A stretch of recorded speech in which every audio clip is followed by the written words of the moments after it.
আপনারা অনেকেই বলছেন, "আপু নতুন পাটা নিয়ে আসলেন, একদিনও তো ভর্তা বানানো দেখলাম না।" তো নেন আজকে ভর্তা বানাবো, আপনাদের সঙ্গেও শেয়ার করব। আসসালামু আলাইকুম এভরিওয়ান। কি অবস্থা আপনাদের? আপনারা সবাই কেমন আছেন? আশা করছি সবাই অনেক ভালো আছেন। আলহামদুলিল্লাহ আপনাদের দয়ায় আল্লাহর রহমতে আমরাও অনেক ভালো আছি। আজকে আবারও একটা লং ভিডিও নিয়ে চলে আসলাম। আশা করি সবাই সম্পূর্ণ ভিডিওটি দেখবেন। আর আজকের ভিডিওটা হচ্ছে আমি পাটায় ভর্তা বানাবো। যে পাটা সেদিনকে আমি তারলা থেকে কিনে আনছি।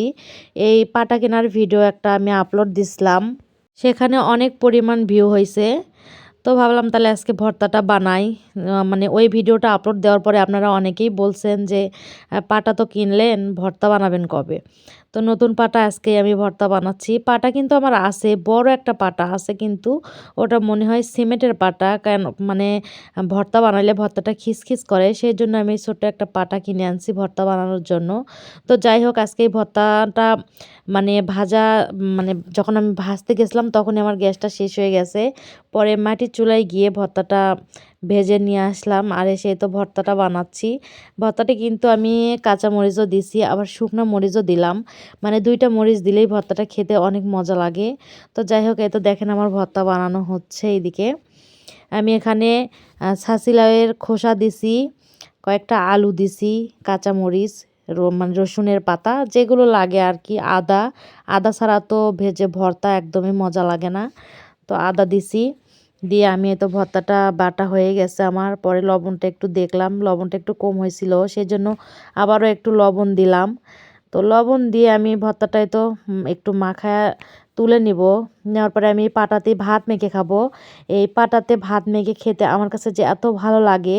আপুরা কে, কে আপনারা আমার মতো এই তো পাটাতে ভাত মেখে খান অবশ্যই কিন্তু জানাবেন। এই তো গরম, গরম ভাত দেখেন, ভাত দিয়ে ধোঁয়া উঠতেছে। এটা কিন্তু সকালবেলার ভিডিও।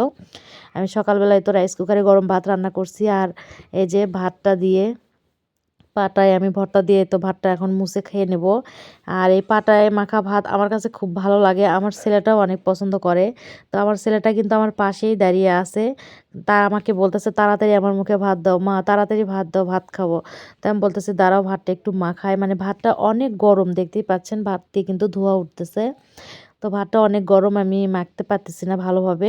তো যাই হোক এইভাবেই মেখে আমার ছেলেকে দিয়ে দিলাম এক লোকমা ওর মুখে। তো আমিও একটু খাবো।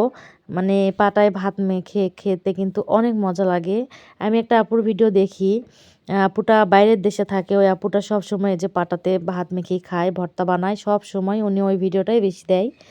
তো আজকে আমিও হয়তো পাটায় ভাত মেখে খাচ্ছি। আমি সবসময় যদি যখনই আমি ভর্তা বানাই তখনই আমি পাটায় ভাত মেখে খাবো।